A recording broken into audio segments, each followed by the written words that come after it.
Hari ini mari kita bersama-sama membuka Alkitab kita dalam Matius pasal yang ke-12, ayat yang pertama sampai dengan ayat yang ke-8. Matius pasal yang ke-12, ayat yang pertama sampai dengan ayat yang ke-8. Saya akan membaca di ayat yang pertama dan ayat yang kedua. Pada waktu itu, pada hari Sabat, Yesus berjalan di ladang gandum karena lapar. Murid-muridnya memetik bulir gandum dan memakannya. Melihat itu, berkatalah orang Farisi kepadanya, "Lihat, murid-muridmu berbuat sesuatu yang tidak diperbolehkan pada hari Sabat." Saudara yang dikasihi Tuhan, hari Sabat adalah suatu hari yang menurut perhitungan penanggalan Yahudi adalah hari di mana mereka beristirahat. Bahkan dikatakan bahwa hari itu adalah hari yang suci dan tidak boleh ada satu orang pun yang bekerja pada hari itu. Sehingga ketika di dalam ayat ini murid-murid Tuhan mengambil atau memetik gandum dan memakannya, maka itu menimbulkan konflik antara orang Farisi dan Tuhan Yesus mengenai hari Sabat. Di ayat yang kedua tadi dikatakan bahwa orang Farisi menegur, "Kenapa murid-muridmu melanggar hukum hari Sabat? Mereka berbuat sesuatu yang tidak diperbolehkan di hari Sabat."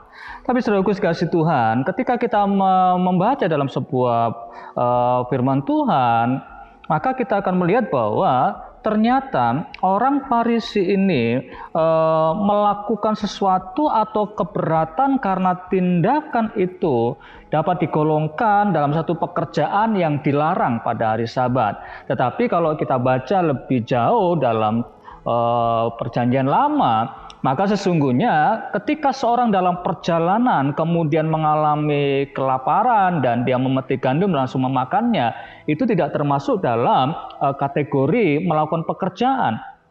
Tetapi saudaraku, di sini kita melihat bahwa orang-orang Farisi melakukan sesuatu atau berpikir sesuatu yang tidak hanya sekedar untuk hidup di dalam ketaatan Taurat, tetapi lebih kepada bagaimana mereka tidak lagi menjiwai tentang aturan Taurat itu sendiri atau dalam hal ini tentang Sabat itu. Dan saudaraku, yang menarik adalah ketika Yesus menjawab keberatan mereka.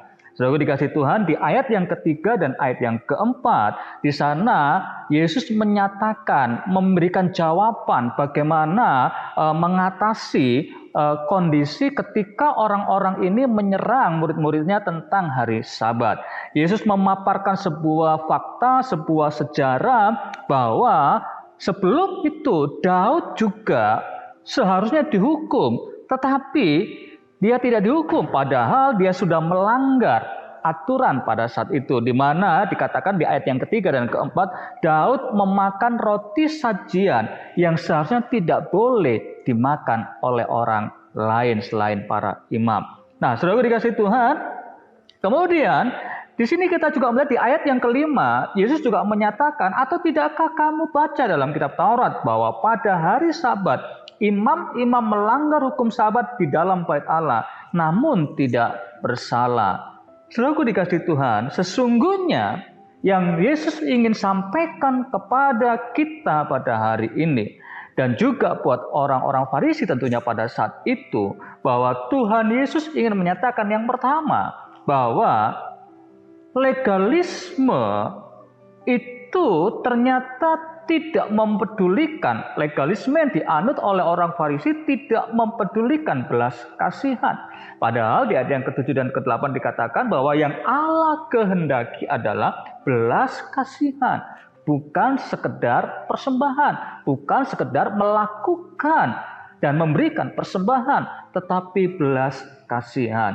Yang kedua, di ayat yang ke-7 dan ke-8, Yesus membenarkan apa yang dilakukan oleh murid-murid Tuhan.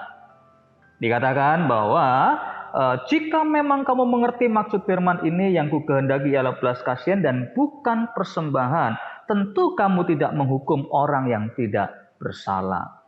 Dan yang ketiga, hal yang penting, hal yang utama adalah Yesus menyatakan di ayat yang ke-8, karena anak manusia adalah Tuhan atas hari Sabat. Tuhan kita, Yesus kita di atas segala hukum, dan dia menunjukkan bahwa dia berkuasa atas segalanya.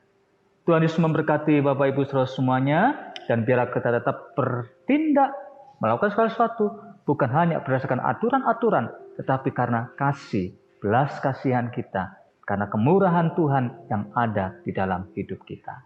Tuhan Yesus memberkati Bapak Ibu Saudara semuanya. Shalom.